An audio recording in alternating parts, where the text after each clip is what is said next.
This is Scott the Fix-It Guy. Our goal with our videos is to empower you to be able to do the repairs on your own and save a whole lot of money and also get that great feeling of having fixed it by yourself.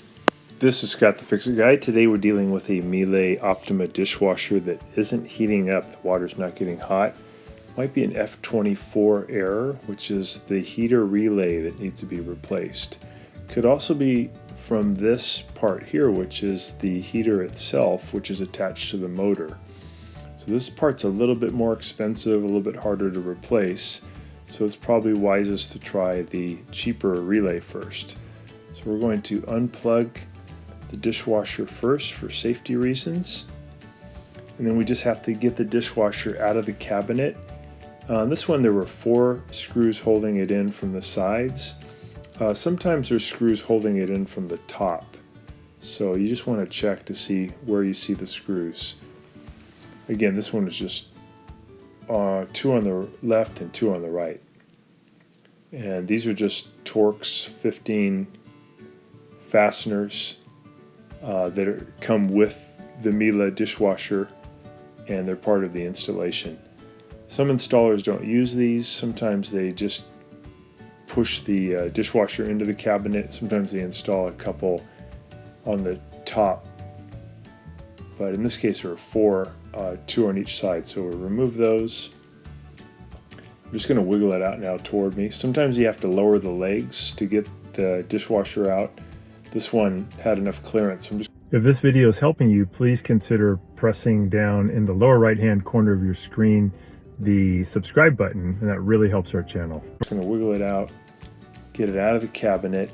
The Miele typically gives you enough drain hose and intake hose where you don't have to disconnect them. You do want to turn off the power. So now I'm just going to lay it back on its side. I've already gotten all the water out of the sump by using a turkey baster just to suck out the water. So I'm going to lay it on the side. I did put a towel down because a little bit of water will still come out.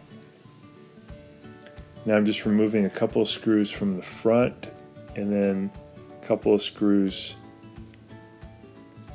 that are located near the rear feet or rear legs. And then I can get this drip pan off. And once the drip pan's off, the heater relay is just sitting right there. So it's super easy to get to. I removed the parts that hold on the kick panel so I have better access to these front screws. You don't really have to. You can kind of work around that part that holds the kick panel. So just 4 screws holding on the drip pan.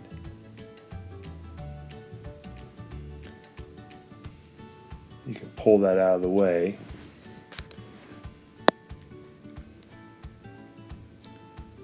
There's our heater relay, upper left hand corner.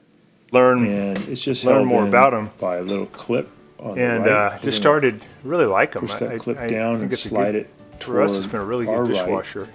First though, we're going to they're so quiet. Replace the modular connectors. We're going to put them on the new heater relay.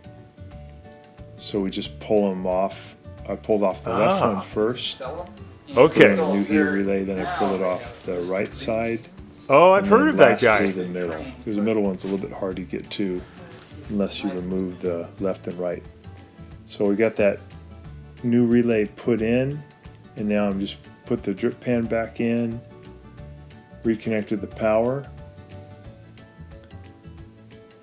and I'm going to push it back into the cabinet and then give it a test. I turned it on and no more F24. So in our case it was just the heater relay. Again, it could be the heater element, which you can get at espares.com, and they cost about $95. So we've got this one working again, and turns out it was the easy part, the heater relay. So thanks so much for watching, and please subscribe to our channel when you get watching our video, and please subscribe to our channel when you get a chance, and also click the little bell notification button so we can send you weekly videos on all the different ways of fixing appliances around your home and saving you lots of money. So thanks again for watching, and please also press the like button for our video if this was helpful to you. Feel free to contact me at the email listed below, which is scottthefixitguy@yahoo.com, with any of your questions.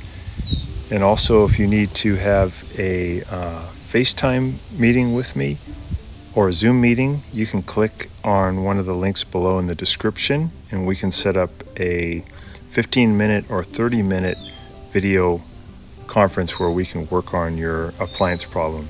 So thanks again for all your support and for watching the video.